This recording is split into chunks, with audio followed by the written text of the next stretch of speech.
Hello, Impact Wrestling fans. Welcome back. I'm Jay here with the true horror king Gary, who you may know from IMDb. He has a really cool horror channel on YouTube, and the link is right above if I did it correctly. This is Discuss Impact, where we discuss the greatest professional wrestling show in the history of life. And in case you missed it, we are now available on all podcast platforms. It'd be really cool if you subscribed, liked, comment, and all that nice stuff. Okay, no bullshit this week, or at least no bullshit until the end when we get into our bullshit section. Just want to give a quick shout out to TNAIW and Fightful, two totally different but great podcast and review shows. All right, so unlike last week's outlier, weird show, I absolutely love this episode. We'll get to Gary in a second, but you don't have to take my word for it because the legendary Big Sexy the Giant Killer Kevin Nash tweeted about the show. Did you see that, Gary? Oh, yeah, you had showed me, but I had seen it prior to. Does not surprise me with Kevin Nash because he's always been a huge mark for Alex Shelley. Oh, see, I did not. Yeah, back he was kind of like putting the X Division on the forefront, and Kevin would be in his corner like during his matches and stuff. I'm sure Blood Rain remembers like back in the earlier days when he was doing that. It's pretty cool to see because, he's one of those big men that was putting the X Division over, which, as we know, Hulk Hogan wasn't a very big proponent of the X Division. Yeah. I can't even actually find it right now, but whatever. It was really cool. He mentioned he watched the show with X-Pac and he thought it was great or really good, something like that. So, I mean, that's really cool. Okay, so going back to we got what Gary said. Gary, what's your grade for this week before I go to mine? Because I'm pretty sure I'm going to blow you out of the water and humiliate you. Yeah, I'm going to go higher, way higher than what 411 give it. I'm going to give it about an 8.7. Okay, well, not too bad. I'm going to give it a 9.2, which is a gigantic jump from last week. And last week we started with matches. This week I want to do it a little different, even though we're going to kind of keep the same format. We're just going to run down the show, and then, when we get to the matches, we'll give the match grades and whatever else. So, you got our overall grades there. And I want to start with another absolutely badass Eric Young segment, which he called himself the Designer, which is, I guess, a cool new name for him. And I thought it came off like a Cobra Kai Sensei. And we can get into Gary's thought and then another one in a second. But then it got me thinking Mike Bailey could be the Karate Kid if that's the scenario they're going with. And, they can pick on him. You know what I mean? Yeah, I very much got the vibe. Eric was acting very much like the instructor John Kreese from Cobra Kai. Yeah, maybe even crazier. Now, who did you mention? You said it reminded you of something else. I was mentioned. I went back later to see what they were talking about. The show, the Squid Game on Netflix. Okay, yeah. It's Asian based. Yeah, I have no idea if it's actually anything like this, but that's pretty cool if it is, because it's kind of it's a pop culture thing, and if it gets eyes on the product, especially this little vignette they did here, seems just to be. It kind of feels like, also to me, it kind of feels like Impact's version of the Dark Order. They were wearing yellow jackets, right? Yeah. Okay, so I mean that would be Squid Game-ish. And also MCWA Pro Wrestling responded. It's funny you say that when I mentioned the Cobra Kai thing. He said, I was thinking the introduction of Negan in Walking Dead. And I didn't say it online, but thanks for spoiling The Walking Dead for me, dude. I never watched that. Well, the thing is, it very much is similar in the aspect that they're all saying that they're violent. Yeah. See, whereas Negan, he would go to each person and they would say they are Negan. Oh, okay. But that's where I guess that's where he's coming with that actually sounds like a better point than mine. What's that? Okay. That actually sounds like a more sense than what I was saying with the Cobra Kai thing. Going up to everyone's face at them, because they were all saying what are you, and they would have different answers and stuff, and depending on what they said, whatever. I just loved it. Really great. I mean, again, Eric Young, I say it every goddamn. They did a great job with this package. Has me intrigued for what's gonna entail going into Victory Road. And I mean, just think about it. Joe Doring again. If you can support him, get the T-shirt.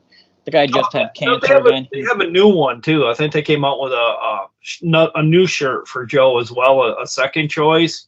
Cool. In this case, it has yellow fonts, and then it has this cowboy hat on it. That's cool. I mean, I'm just thinking like, they lost somebody huge like that, and they're already rebuilding, which is like they're just so goddamn good with characters. It's incredible. I thought the pizza guy mocking AEW was really funny. I don't know if you saw the AEW thing, but they had a pizza. No, I did it, but I mean, pizza seemed to be a big theme for the night in this particular episode. Well, just for anyone who missed it, AEW had a pizza guy come on this week. He's an independent wrestler, and like he was only on for like a tenth of a second before getting kicked. Was that the dude that was doing that? Like he was spitting dough. Yeah, he was spitting the dough, and he got kicked in the face. He got like a super kick by Ethan Page, and like it just pissed off so many people that this guy got TV talk, like Miro, like I forget who it was, like a bunch of guys, like Sir Anthony Ogogo. He was like, really, like this guy's getting TV time. So I mean, I think Impact was just taking a shot at them with that, which is funny, and they're not being mean. It's just a funny thing. Also, the PCO segment. This is like exactly what I've been asking for. How great was that? And was this like the Ring of Honor stuff you used to be talking about? No, because they don't really. I don't think they had the ideology like Impact does with certain storylines. That's something that Impact's always prided themselves on is the backstage stuff. This was great. The exchanges between Vincent and the kind of the PCO that doesn't know what's really going on, the eye gestures and stuff. They play well off each other, and I think this is the perfect thing you need for Vincent going forward, because he really hasn't had a real chance to do any kind of shining, and he plays off PCO so well without him really even saying anything, just grunting and kind of looking around. Yeah, I think you mentioned that in the past, and I was kind of excited to see that. Now I guess we are kind of seeing that more, where he's like, the controller, I guess, of the monster. Yeah, like the Dr. Frankenstein kind of thing. Yeah. All right, so let's get to the matches now. We probably missed some other things, but we'll get to those. I don't know about Gary, but let me just say my grades are based on overall enjoyment. What the hell do I have written there? I actually have based on overall enjoyment, damage, fuck. That's what I have written down. I just want to. I mean, I must have clearly I messed up there with because I talk into my phone when I'm taking these stars. Also, I don't go higher than 4 stars because that's stupid as hell, and I don't think Gary does either because he's a movie guy and he knows 4 stars is the best. So let's get started with Speedball versus Mascara Dorado. Did I get that right? Yeah. Close enough. What do they call them too? The Metallic or whatever, Grand Metallic or something like that. Oh man, again I forgot that was Grand Metallic. So I thought this was his debut because I don't know. Again, what the hell? I don't know where I was last week during that match. But this wasn't his debut, and so I guess he won last week. No, but they touted it. I saw somebody tout it as being his debut. I think it might have been somebody's spoilers or the results. They said it was his debut, and they clearly didn't research that because he wrestled last week against Zayn. Well, to be fair, I had debut written in our title until I checked with you. I just don't. I swear I don't remember that Zayn match. I must have walked away or something, and it's frustrating me. But yeah, I remember thinking it was kind of. I mean, you like Zayn, but you kind of think. Yeah, you said you weren't overly big on him because he's a little. It seems like he's a little too big to be wrestling the X Division style to me. Maybe. Yeah, I do love him in those kind of the match that they announced. I forget the name of it. Shit, what the hell's that called? Revolver? I'm not even sure how this goes down. I don't really remember this match. Yeah, I don't either. I mean, they said it's funny because they said the return of the Revolver match, and I was like, what the fuck is the Revolver match? I tried looking it up, I couldn't find anything. So only thing I could think of is you think of a pistol, a revolver. There's 6 hole where bullets go in. I guess revolver. I don't know if it's like a 6-person. Is that what it's going for? I don't even. Oh, okay. Here you go. It's a series of triple threat matches. Okay. Oh, yeah. There you go. Oh, there you go. It's literally on the Impact Twitter. I just had to read it. Oh no, forget it. What the hell am I looking at? Oh, forget it. No, this is from Surrender 2021. I just clicked on. So yeah, I'm way off. I don't know what the hell this match is. I'm curious.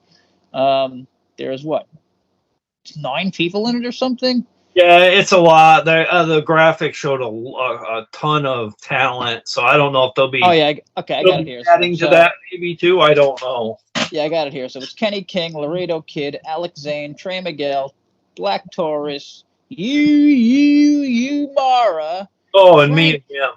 Frankie Kazarian and Mia Yim. I mean, curious what the hell's going on with Frankie Kazarian. He's like the one guy we get from AEW, but I'm not going to complain. Now back to the match. I'm not either, because it's going to be a hell of a encounter between all that talent. Now back to the match. Let me just drop my star rating before it begins. I gave this a 3.35, which is a new one for me. I didn't know you can get inside those 2s and the 5s, but hey, it's my grade. I can do whatever I want. I mean, really fun. My only problem, I guess, is Dorada is kind of like, too new. I mean, I wish you got like a few more wins, but like we've been talking about, they kind of lack depth right now. So yeah, can't complain too much when they got a new guy like this. And it was a hell of a match, like every goddamn Mike Bailey match ever, maybe. Yeah, well, I would go one step further. I'd give it 3/4 of 4 stars, and I'd give it 3.5. It was that good. It's a good way to kick off this week's Impact. It set the pace for me for the rest of the night. Yeah, I seriously struggle grading Mike Bailey matches. Like, he's so fucking good. Like, everything is. Also, okay, here's a quick thing. I've seen some fans complaining about lack of a character for him.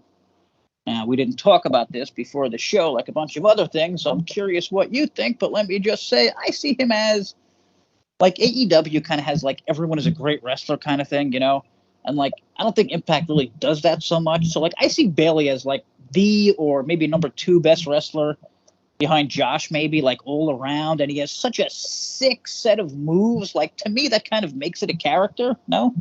Oh, it definitely does. But I think a lot of the problem, it isn't really his fault at all. He was up in Canada without a work visa to come to America, or in the rest of the wrestling world. And when you're kind of doing the indies things, you're really not required to have much of a character. There's no need to really prove yourself on the indie scene, like on a mic. I mean, maybe for the fans in attendance, but nowadays on TV, I think he'll start, getting better at doing that. And I mean, I kind of see people saying he's a little wooden, but I like that he's kind of like this innocent, trust everybody kind of guy. Yeah, I mean, yeah, he's not. I can't complain about it. Yeah, it's like he's a simple character, And I don't know. I mean, the EY thing could happen. Like, there's so many things that can happen with him that can make him, that could kind of change him or whatever. And what is the next match we got? What's the next match we got happening here? Oh, Decay, Crazy Steve and Black Taurus versus Macklin and Moose. Ooh, let's. Oh, it's been a while. It's been a while, but the mailbag just went off. Okay. Hey, guys.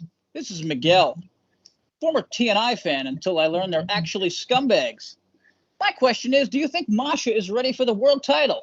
Huh. That's kind of took a 180. But first off, what do you think, Gary? She's wrestled all over. I mean, it might be a little soon for a world title, but I mean, right now we need the best, that we have on the roster. And right now, between Masha and Jordan, I mean, you're not going to get any better than that. Yeah, I mean, I pretty much totally agree. I think it might be like a tiny bit too soon, but not everything can work out exactly like you want, especially when you're like Impact and you got to worry about Khan and trips now up your ass trying to steal everybody. You know what I mean? Well, I kind of feel like Killer Kelly should be in that mix somewhere too, because I wouldn't mind a triple threat for the women's title. I guess they're just going with Killer Kelly versus. We'll get to that. I just don't see why that maybe in the future that couldn't be you know what I mean? Like, I think she's all that close. Yeah. I'm really curious because I mean, if Masha wins, I mean, I do think like I don't know. I'm really I keep going back and forth because I love Jordan. Like, I don't think there's anyone better. I think she's the best wrestler in the world when it comes to women. maybe like tied with what's her name. But I mean, her look and her power, I think, sets her apart. Yeah, definitely. Okay, enough of that. All right, Delirious. Now, you know more about him than me, but I have a note here that says Delirious gets his title shot for booking a company out of business.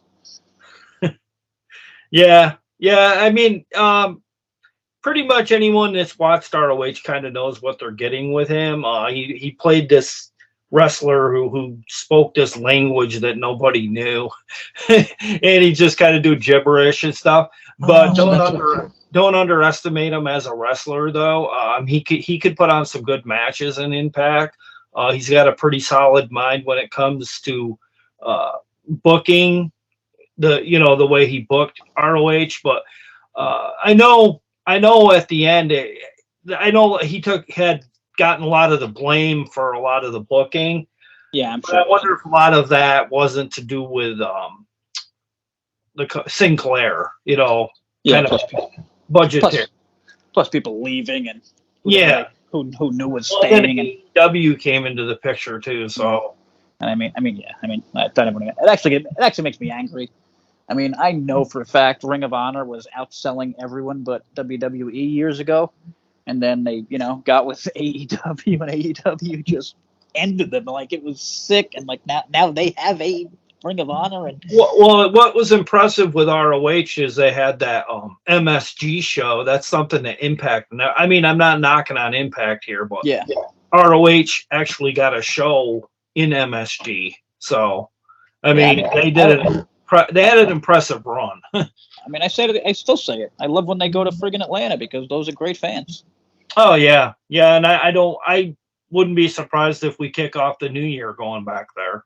I mean, I think, and maybe Delirious and trying to keep, hopefully Bennett, who keeps mentioning he wants to go to WWE, and I really hate that shit, but that's just kind of life sometimes. Well, we're starting to get very ROH. I like it. In terms of our roster, because R.D. Evans is the Moose's lawyer character that you see on this week's episode. He was also a wrestler in ROH from time to time. He has a good mind too. We're starting to get ROH flavored, if you will. That's kind of the way I see it, because then we got Honor No More and a lot of former Ring of Honor talent running around backstage. I was never a big Ring of Honor fan, but I respected a lot of things they did, and I watched for a while. I even did like 6 months of reviews, mostly positive. And I'm not sure where the hell I was going with that, but I lost it. So let's just go to the match that is you're kind of leading to here. Decay defeated Moose and Macklin, kind of shockingly, but I guess not so much if you're thinking about the overall, whole picture. Yeah, especially at the after the aftermath of like the distraction and all that, and then we later see the video where both Macklin and Moose are telling why they're going to swerve each other. That was great. Sorry though, before I forget, my point was I never watched Ring of Honor a lot, but I always thought like if Ring of Honor guys worked with Impact, like they would be like perfect. You know what I mean? Like silent shit like that, whatever. But okay, so getting back to this. I absolutely loved, and this is maybe the first time I've ever said it, Sammy's character. I always hated the lights turning off and on. It just seemed like stupid random. But here he is hacking phones, and it's changing, like, the angle. You know what I mean? Yeah, and and we didn't get turning off lights didn't do shit. You know what I mean? Like when it came to things. Yeah, it looked like he's a little more deadpan serious and stuff. And he did. Like, he looked more serious about it. Like, it wasn't a joke. I must say, I didn't know what he said for the first few seconds. Did you catch that? No, I didn't. I think the microphone made it was like, okay. The kind of like off of the upper deck kind of thing, like when the microphone kind of cuts out for like a quick second. I started laughing. I'm like, oh, God, please fix this fast. But they did, so good job. Good recovery, definitely. Okay, I'm going to give that one, well, I'm going to count the shit afterwards for that one, so I'm going to give it a 3.2 even. Yeah, I'll just say because I'm not a big fan of the short matches. I know what it's being done for because it's being part of a bigger plan for Macklin and Moose. But I don't know. I just don't like the short match. I'd have to give it about a 3. That's fair, and feel free to go lower. Don't feel bad. We're different kind of fans, and I think it's cool. Gary is more of a wrestling guy, I think. Yeah, I consider watching a 60-minute match any day. but he's also a character guy, and you would know that by watching his reviews on his channel. Once again, I'm popping in. But Killer Kelly defeated Alicia with Tasha on commentary. Big fan of Tasha on commentary because they don't do this a lot. AEW does this every goddamn match almost. So it's totally pointless. Like the person doesn't feel special. They're just in a feud with the person in the match. But like this is different. Nobody really gets to be on Impact commentary unless it's like one of those weeks where they're kind of remember that one week where they kind of like tested out wrestlers because they didn't have somebody, I think. Yeah. Yeah, so I mean that was random, but this was like I love this. Tasha's great. They've done that in the past with Deonna Purrazzo when she was having some of her rivalries, kind of waiting for her next, who she had her eye on for her challenger. And I'm saying like that's the perfect kind of people. Like Deonna was, maybe the biggest female star in the company, and I think that's what they're trying to make Tasha, or at least close. And I think she is. I think little things like that. I think it makes them like so much bigger. Just to put them in. Like you just said, about Deonna, whatever. So she got the win. Some post-match shenanigans with Tasha after Kelly made Alicia tap. I love Tasha, blah, blah, blah. Thought she was great here again. Sorry, I just reread that. Yeah, Tasha tried to basically hit her with a chair. Tried to psych her out of some sort, and then it kind of like reverses on her because she sees Kelly's like going all psycho, and then she kind of like backs up. Like slides out of the ring. It was pretty cool. You could tell she's afraid of her. Yeah, I'm gonna give that one a simple 3. Yeah, with a little addition because of Tasha on commentary. And again, these aren't match scores. Like if it was a match score, it would be lower because it was basically a squash mostly. And I have to mention because of my boy Robles, I do think the losses for Alicia and kind of being overlooked and like. No one really cares about her is going to lead her to her husband and I don't know more.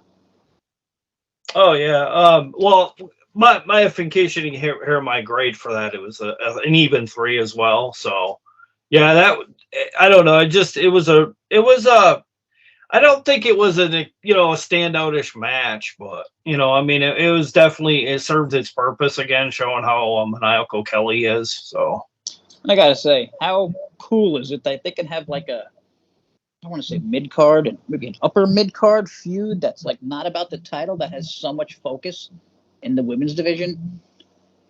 You know what I mean? Like they have tag titles, they have the world title, and they're still able to do stuff like this. Like it's really incredible. Well, then we got that, and then like the next vignette we get this stuff with Joe Hendry. Oh my God, I almost forgot. Jesus, I left him off the goddamn. I didn't even know if this was part of Impact at first. I thought it was just the creepy pill commercials or something. Creepy commercial. Yeah, that's what I thought. And I see this old guy laying there with his eyes closed. I thought maybe they were going to say they were going to mention the blue pill, and then he wakes up and then all of a sudden I was like, oh no, I know where we're going with this. And then when they said Joe Hendry, I'm like, please, because this brings back bad memories with me. Because at that time when Impact had him, they also had Grotto. So that was a rough time. Yeah, I'm going to tell you right now, I'm not a fan of the Joe Hendry character, but maybe with this Impact, maybe he'll prove me wrong.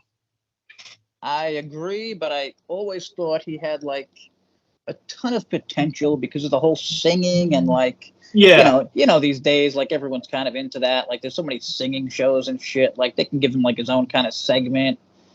I'm kind of surprised he came back to Impact because not that he had words with them or anything, but he left them to go to ROH, and then I kind of thought he he kind of went over maybe to New Japan or something like that because I hadn't heard of him in for a while. A lot of people think the grass is greener. Yeah, and sometimes it's not. I guess it's that simple. I think we missed. Oh man, my boy, the DGM. Nope, that ain't the name of the title. The the DMC. Yeah, he had a little quick talk about next week's ladder match, which I'm incredibly excited about because I've been bitching about wanting more ladder matches to like everyone for years now. Yeah, I'm not seeing that here. It was a quick thing in the recap. I don't even know. Okay, maybe they didn't even think it was, I don't know, necessary. yeah, they might have missed it, but I love Brian Myers, so I miss that dude. Okay, Mickie James defeated High End. Gotta say, I was hoping for a little more offense from High End. Well, I think we're skipping over the Matt Taven and Mike Bennett versus Alexander and Swan. Okay, sorry, we'll get back to that one in a minute since I already named this one. And well, I love Highland. I mean, I can't Highland. I live on Highland Boulevard. It's down my street, so. But I think she is easily the best independent women's wrestler and has been for years. Like, I don't know what the hell the story must be, why she's not signed somewhere unless she just doesn't want to be. I'm such a big fan of her. Like, I would give this maybe my favorite match of the night, even though it was like 2 seconds, just because I love her. Oh, but whatever. You're aware of her. I had never heard of her. I'm not going to judge her. Yeah, she's fantastic. What is she, a high flyer or not so much? She's really like everything. I think I would say she's similar to Chris Statlander, maybe. I'm gonna say Mia Yim, maybe not that good. Yeah, but she kind of does everything. I don't think she really got a lot of. I mean, you're putting her up against Mickie James. I think that's the name of the game. You're not really going to put her over too much. But I would have liked to see more from her too, because I was kind of impressed by her. Yeah, no, I mean, I'm telling you. I mean, I guess maybe they didn't want to. I guess it's the kind of thing like if they're not signed, why let them look that good? Yeah, wrestling's weird. I just don't like too much strings on my wrestler. That's all. Because kind of like what happened the week before BTI when they did that to the dude there that Shane Taylor, like they with the loss to Crazy Steve. Yeah, I wasn't a fan of that, but also maybe he's kind of, testing things out, and he's going to head to AEW, and maybe he comes back in a few weeks or months. I just hope he's not, brought back as, the guy who's going to be in Honor No More doing something, because to me, I'm going to remember that match. It's the same thing with Morrissey in AEW. They brought him into AEW. He got destroyed his first match by Wardlow, and now they're trying to make it like he matters, and he doesn't. So... Yeah, I think somebody had said that about Morrissey too. So you nailed that right on the head with Morrissey. They don't know what to do with him over there. I know they got him in a giant stable now, which is just whatever. This isn't an. He is a stable in my book. Sorry, Impact fans, even though we're bashing them a little. So what did we miss? The OGK versus Josh and Swan, which was a really interesting combination. Yeah. I mean, I think the week before. Swan had approached. I think he approached Alexander or something. I can't remember what went down. I think he wanted a match. Yeah, was that what it was? I knew there was something, and I think maybe Scott might have intervened at that point and said, "Why not pair you guys next week when you get a shot at Honor No More's Matt Taven and Mike Bennett?" And going into this match, I seen a recent comment with Mike Bennett. Saying he is happy in Impact. He's been happy in NWA while holding Impact tag team title, and he's just kind of backtracked on what he's the WWE thing. Yeah, and he wants to go up north, and I'm just like, dude, don't. There's a time and place for all of that. Don't quote stuff. Don't have that stuff quoted. You know what I mean? Especially when you're a champion. It's so hard for me to like him at this point. That, you know what I mean? I love Matt Taven, but that's not right when you're tag teaming with Matt Taven and then you're just kind of Totally agree. And I think he kind of shit talked Impact a little when he went to WWE. Yeah. So I mean, whatever. I mean, I hate to say it, but you're not that good, Mike Bennett. And you can't keep. You can't keep burning bridges here and there. You're getting up there, Taven totally carries you along with your wife. Be happy you have a job. Maybe you'll get back to WWE one day. Don't beg. It makes you look pathetic. So they got the win here, right? Or was it a DQ? Honor No More. OGK got the win. Oh no, sorry, Impact. No, the other guys got the win. Honor No More. I see. After a DQ, after Heath did that move that he does. No, I think Eddie Edwards came out first to attack Alexander. Maria distracts the ref. Edwards hit Alexander with the kendo stick. Heath comes out and strikes Taven. Yeah, I don't know. This one says 4-1 says Josh and Swan won. You're saying OJ Kilo. You're saying no. This one's saying Honor No More won by a DQ after Heath. I think they didn't see all of that prior stuff, but I'm not sure. We'd have to go back and. The point was it was a DQ, so it doesn't really matter who won, in my opinion. Yeah, it was kind of like, really wasn't a victory in a sense that someone was pinned. So yeah, I mean, you couldn't pin. I mean, I guess they could have been Swan, but there was really no need for it. No need to have like Josh be on a losing team. Just do the DQ, which they did. So good job there. And like we said, Mickey still has a career going, which is nice. After the match, Giselle Shaw came out. And she wants a match with Mickey at Victory Road, and she accepted. That should be a quick beating. And then, what did I forget? I feel like we forgot something. Oh, you forgot that after the Scott Moore makes a match for Victory Road with Josh Alexander, Rich Swann, Heath versus the Kingdom and Eddie Edwards of Victory Road. Okay, but what was the... Did they announce the Knockouts Championship match at Victory Road? Oh, yeah. Well, let's see. You mean between Mickey and... or who? No. Max the Impaler? Oh, yeah. Yeah, well, there was a backstage... totally missed that. Kind of like an interview kind of thing going on with Jordan, and then Zicky Dice pops in with Johnny Swinger. Johnny Swinger's kind of doing the penis and the kind of like the penis in the pizza box kind of thing, because he's got he's got it kind of going like that. That's the way I took it. And then so that was after the pizza box thing. All right. Yeah, and then they pan on a picture. I thought it looked like Max the Impaler, and that was going to be Jordan's next opponent at Victory Road. But Jordan's kind of like not impressed with that, because she wants Masha. Yeah. And I don't know. There's a part in there that Zicky says something offensive. I don't know if he says something about pizza or something, and she takes offense to it, and then she throws it at him and hits him in the face while knocking his glasses off his nose. So they had a lot of pizza going on. Yeah, she hit him with a good sized piece. So I don't know if it was a New York pizza or what it was, because it was huge. Well, guess what? Now I'm in the mood for pizza, so dick move by everyone involved. But that pizza looked really bad. The cheese looked like it had been out there for like 2 weeks, Yeah, I didn't really, I didn't see all of it. And I hate to say that I missed the before the Impact match, but it was Yu Mura defeating Bhupinder, was it? No, I'm sorry, Raj Singh, who I'll be honest, I didn't know. Oh, yeah, that was a BTI match. Yeah, I didn't watch that. I didn't know Raj was on the roster. Did he even hang out with Bhupinder? No, they've had heat for a while. Like, he was with Shira. Yeah. Remember? And then they had backstage.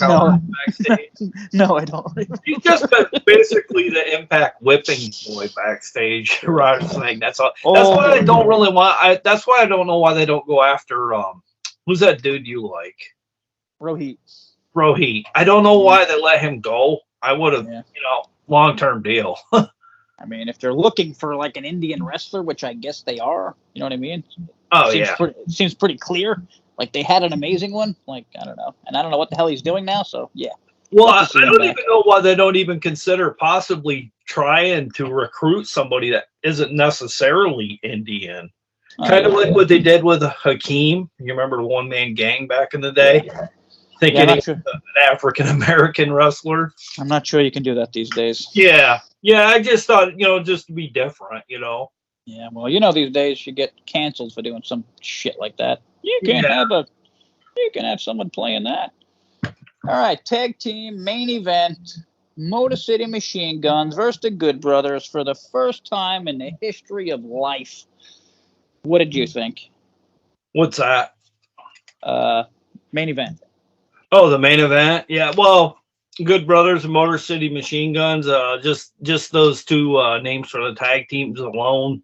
I expected a really great match. That's what we got. Short and sweet, I thought. A lot of it was commercials too. I didn't know if you noticed that, but it was a very good send off for the Good Brothers. Who it's being reported that this was their final show with Impact, and I don't know where they're headed. But if they come, they're more than welcome to come back. It was said, so they didn't burn a bridge with anybody. So, yeah, I don't know much about them, but they seem good. I mean, I hate to use a simple word, but everyone likes these guys. You know, like they got. I think they very. I mean, I think it's obvious they helped out with the New Japan deal. oh yeah, definitely. My only Fixing. complaint I'm hearing people say is that they seem uninspired, but I'm like, you got to remember they're coming from the WWE, where they're on a grand stage, and they're kind of taking a. I'm not knocking Impact. That's not their fault, but they're kind of like demoting a little bit in terms of career path because they're going from a really huge universe like up north, and we're kind of like treading water right now because Anthem's could do a little better, maybe funding them a little more. But well, speaking of, they got a new hire this week that seems pretty huge. A former Cirque du Soleil guy, and if you don't know about Cirque du Soleil, they make ridiculous amounts of money. They don't. I'm curious because he's a marketing guy and or promotion guy, and Cirque du Soleil is like so big they don't need promotion. Like I'm pretty sure they're sold out like years ahead of time. But also he was the one that maybe got that started. You know what I mean? oh yeah, well, Lou D'Angeli is also responsible for the WrestleMania Access stuff. So I'm expecting a amping up of like the production in terms of like maybe more lighting, maybe a different way we present the show. Maybe I don't know. I don't really know a lot about Lou. Yeah, I mentioned on Twitter that it must be good because even Mike Johnson didn't have his little bullshit at the end where he's like, great move for Impact, but ... they'll blow it, those dicks. Like, he always throws in something like that. Now, let me I just pulled it up. Kevin Nash. I watched Impact late Friday night with X-Pac. It was a best of fake Kincaid show. That is Alex Shelley, I believe. Yeah, that's his Twitter name. Some great stuff. And then Shelley responds, I'm going to frame this as someone who paid to see you as a kid who was lucky enough to work with you and be chosen as your protege, and read this shit makes me realize everything I did in wrestling was right on. I mean, that's just really nice and awesome. Yeah, it's definitely really cool Kevin Nash to put him over like that because when the thing is like Alex Shelley's not exactly young either, and then it's good to see somebody that's retired and it has faced so many great tag teams himself to put over an Impact original. Yeah. Yeah. Gotta totally agree with you. I'm just looking at 411 comments, and let me just read one quickly. It's shocking how much Impact is turning into ROH, and some fans are okay with Delirious coming in and being part of the creative team, even though many people said him in any creative team is horrible. To be fair, that got no upvotes, so maybe it's just an idiot. I think Gary knows more. He's been around, and he made some good points, and I don't know. I mean, who keeps their job for that long if they're terrible, Well, like I say, he got a lot of bad flack over stuff that, like, a lot of people know, like, what's the name of that company that owned them? Sinclair. I mean, you're talking about the company that relied on funding from such things as like medical devices and things like that for, like their money that way they bring in, and it's just like that's ridiculous. I mean, if he had more money to work with, I think he could have been like. We're gonna find out. I think in Impact that we're gonna get a much edgier product. I think. Yeah, I'm interested. I'm very interested. I mean, I I love what they do all the time, but I always say that I think they need, like, I don't know, new faces or like tweaks.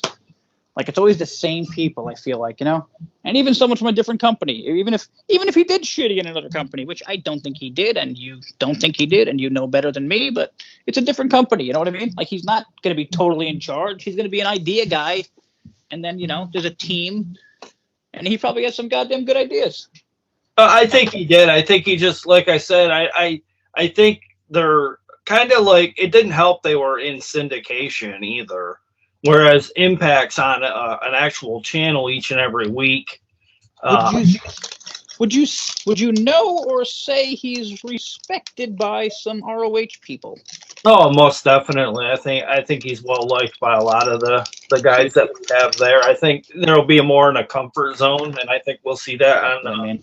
So I'm thinking, like, do you think he'll bring in more just because he's there? Like, some guys maybe will want to go there because he's there. Yeah, you might see such guys as Silas Young, who's still kind of limbo. Don't tease me. I've been begging for Silas for months. Yeah, he did like and retweet what we had said about him. So I feel like Silas, if you're watching, please. I swear. I've been saying this since before, and Jay's cashing out somebody as we speak.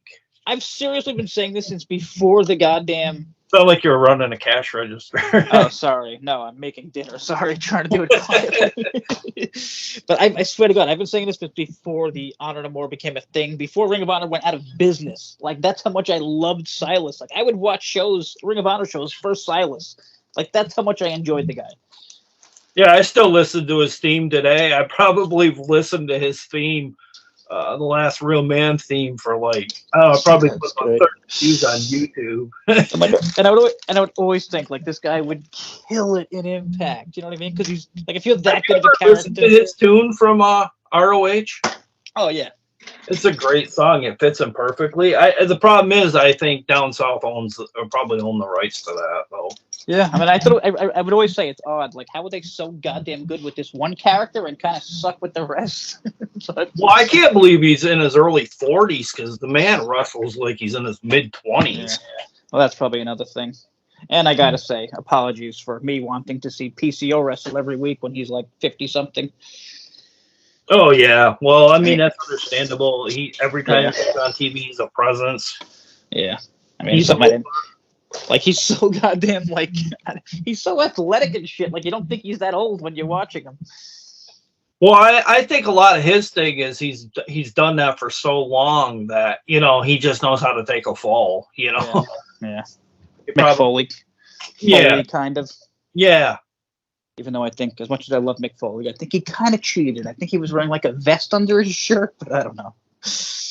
I think everyone should do that. Like Roman Reigns, he had that giant friggin' vest. Like, you can literally hit it. You can hit that dude with a car in the chest. Oh yeah, that flak jacket. It'll bounce off that fucking thing. Yeah. But I think we hit on just about everything. Yeah, I might want to mention tonight's the podcast for tonight was brought to us by Bayview Entertainment. Yeah, Bayview Entertainment, possibly the greatest entertainment company in the history of America. They have been around for 20 plus years. You might want to check them out on like different like streaming services. Like, I know they have some movies on Stars. If you have a Roku, I'm sure you'll find a lot of their titles. Like, I got one coming in a week or so to review, but I have an unboxing that's currently out on the other channel. So if you want to check that out. Yeah, this dude's got a contract with a goddamn company to do reviews. Well, I was surprised. I went to IMDb just this past week. I was just curious. I just was looking up Feeders 3, and I'm looking at saying critics as like, on the main page for the movie, and I look and there's 3 critics, and I'm looking down. There was only 2 before, and I looked and mine was on my actual name of the channel showed up on IMDb. So at least if my channel goes defunct, at least I made IMDb. Yeah, that's awesome, and also at the same time kind of bullshit. I would like that myself, and I'm totally jealous. So, I mean, I reviewed things in my life. How come I'm not on IMDb? You did a great job with the meat unboxing there. You did that. Maybe you can get a deal with Oscar Mayer. Right? Yeah, maybe I'll work on that. All right. All the meat you can get. All right. 45 minutes even if we cut it now. Thanks, everyone. We'll Have a see good you night. next time. Remember to keep it positive, at least when it comes to Impact. Good night.